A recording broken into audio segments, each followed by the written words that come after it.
اعوذ باللہ من الشیطان الرجیم بسم اللہ الرحمن الرحیم السلام علیکم ورحمۃ اللہ وبرکاتہ۔ ڈیلی اسلامک ایڈوائزر میں آپ کو خوش آمدید۔ امید کرتا ہوں آپ تمام لوگ اللہ کی رحمت و فضل سے خیر و عافیت سے ہوں گے۔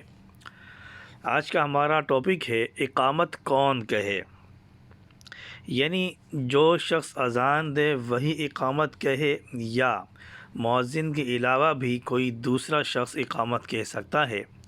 ایک ساتھی نے سوال کیا ہے کہ پاکستان میں ایک آدمی اذان دے تو دوسرا اقامت کہہ سکتا ہے، اس کی کیا وجہ ہے اور اقامت کا اصل حقدار کون ہے؟ اس کا جواب ہے، ترمذی، ابو داود اور ابن ماجہ وغیرہ کی روایت میں نبی کریم صلی اللہ علیہ وسلم کا ارشاد ہے کہ جو شخص اذان دے وہی اقامت کہے، جس سے معلوم ہوتا ہے کہ اقامت کا اصل حقدار مؤذن ہے۔ چنانچہ جمہور علماء کے نزدیک یہ بات مکروہ ہے کہ مؤذن کے علاوہ کوئی دوسرا شخص تکبیر کہے۔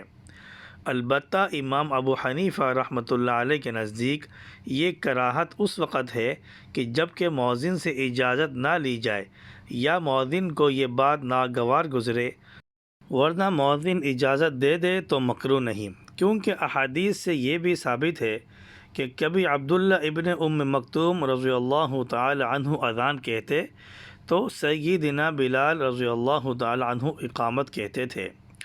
بہرحال مؤذن کی اجازت کے بغیر دوسرے شخص کا اقامت کہنا سب کے نزدیک مکروہ ہے، لہذا بہتر یہی ہے کہ مؤذن ہی اقامت کہے، اور اگر دوسرا شخص کہنا چاہے تو مؤذن سے اجازت لے لے۔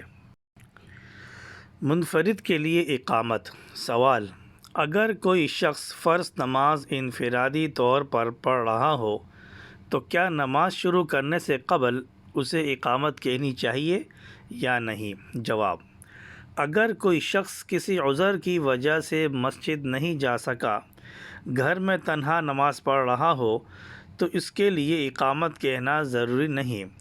اقامت اصل میں جماعت کی اطلاع ہے، لہذا اگر مسجد میں اقامت کہے بغیر نماز ادا کرے تب کراہیت ہوگی۔ امید ہے آپ کو ہماری یہ ویڈیو پسند آئی ہوگی۔ پسند آنے پر ہماری ویڈیو کو لائک کریں اور اپنے دوستوں کے ساتھ اس کو شیئر کریں اور ہمارے چینل کو سبسکرائب کریں۔ السلام علیکم ورحمۃ اللہ وبرکاتہ۔